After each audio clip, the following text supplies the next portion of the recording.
payez plus les animateurs et saisonniers.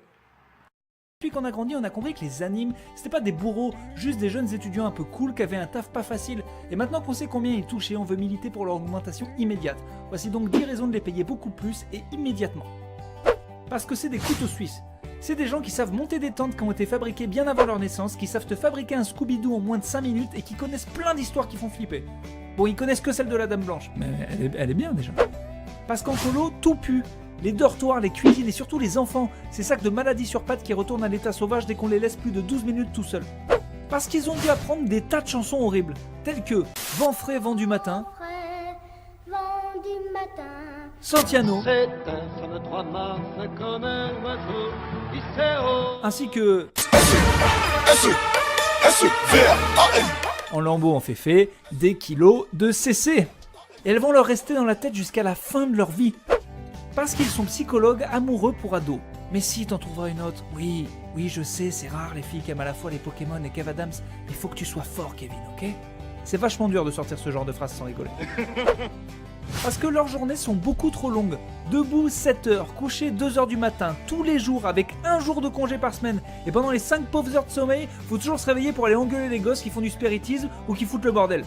Parce qu'ils ont dû passer un diplôme, qu'ils ont obtenu durant une formation qui s'est déroulée pendant leurs vacances scolaires et qu'ils ont surtout dû payer. Donc, si on récapitule, on paye pour avoir un diplôme, pour faire un taf super dur, avec des horaires contraignants, pour au final être payé moins que le SMIC. Alors attendez, je vais rentrer toutes ces données dans la boîte à logique. C'est complètement con, bravo. Ouais. Parce qu'ils n'ont plus de dos. Se baisser pour jouer à la tomate, porter les enfants qui veulent faire l'avion et dormir 3 heures par nuit sur cette merde, c'est l'assurance d'avoir une colonne vertébrale dans cet état. Alors respectez-les.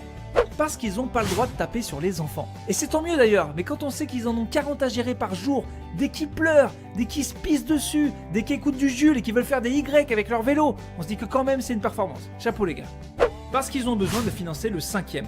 Ceux qui ont été moniteurs savent de quoi on parle. Pour ceux qui l'ont pas été, sachez que c'est un repas de nuit, post-réunion du soir, une réunion bien longue, et donc après on s'empiffre et on boit aussi un peu parfois, un petit verre, afin de se détendre, voilà. Parce qu'ils sont super tristes quand ça s'arrête.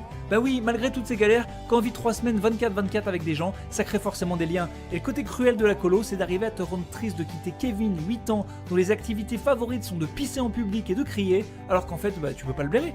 Même si les moniteurs clament tout au long du séjour qu'ils ont qu'une envie, c'est que ça s'arrête, en vrai quand c'est fini, ils dépriment seuls au fond de leur lit. Donc donnez-leur une prime, bordel. «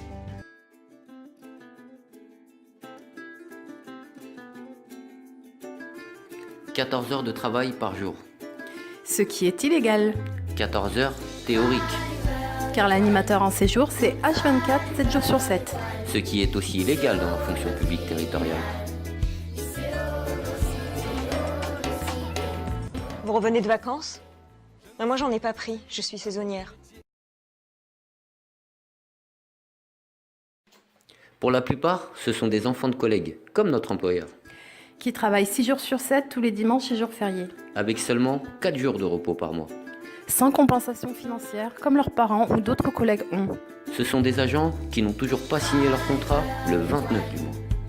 Ce sont des étudiants pour la plupart qui ne pourront profiter de leur travail à la rentrée scolaire, car ils sont payés fin septembre. Parce que le maire prône l'égalité de traitement pour tous les citoyens de France. Nous revendiquons qu'il applique ce principe républicain d'égalité dans notre collectivité pour nos enfants.